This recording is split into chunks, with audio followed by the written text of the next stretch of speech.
Just like DMT, gentlemen, I promise this will be short but potent. L-Carnitine just sounds right as a supplement for masculine gene expression.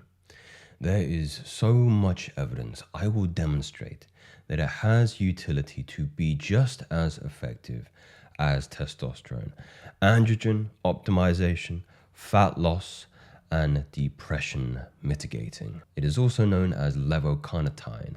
It is a naturally occurring amino acid derivative that plays a crucial role in energy production by helping to transport fatty acids into the mitochondria of the cell where they can be oxidized to produce energy. So here's the scientific corpus. Now, this was an Italian study that I actually referenced in a previous video on optimizing androgen receptor density and sensitivity, so please go and check that out.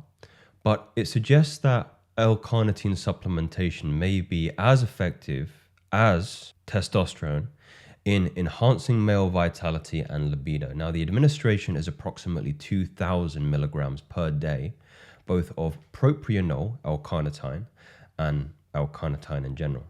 And it was shown to improve testosterone-related functions such as erectile capacity, with benefits slightly surpassing those achieved through oral testosterone therapy. The quantifiable metric is around 15% increase in total testosterone levels, which is likely due to the nitric oxide level.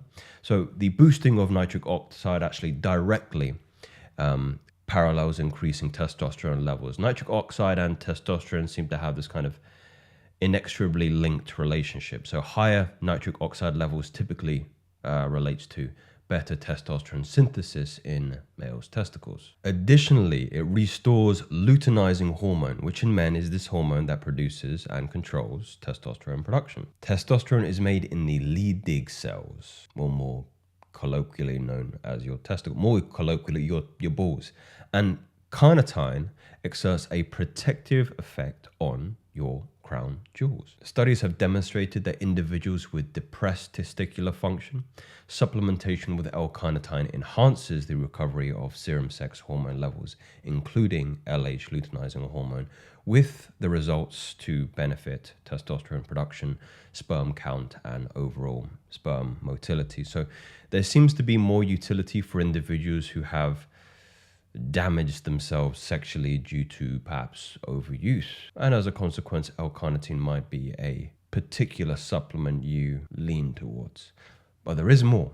They discovered that the resting levels of androgen receptors in the muscles also increased in sensitivity and density, meaning a greater result in testosterone expression in those areas. Naturally, as I've said multiple times before, you're probably tired of hearing me say it. So 2,000 milligrams of L-carnitine.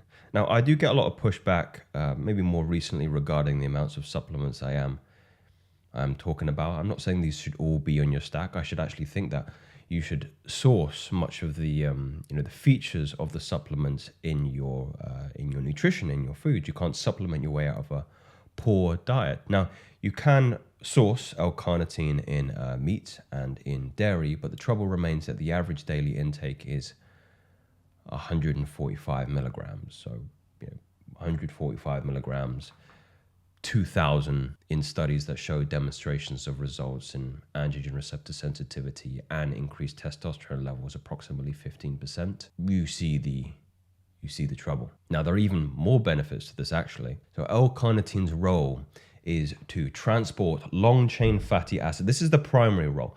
Long-chain fatty acids into the mitochondria of the cell. We kind of preface this.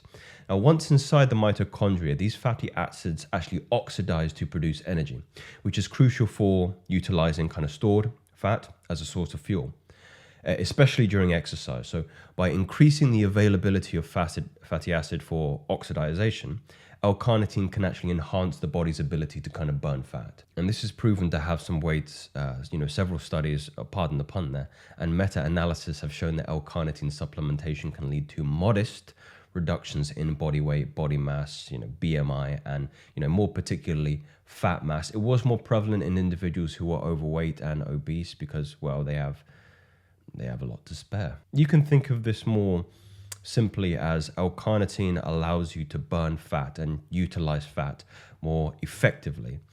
Equally, I would argue that indirectly, this reduction in adipose tissue would lend itself to improved free base testosterone profile, as there is an inverse relationship between high fat and low testosterone, and the antithesis of balancing that particular equation.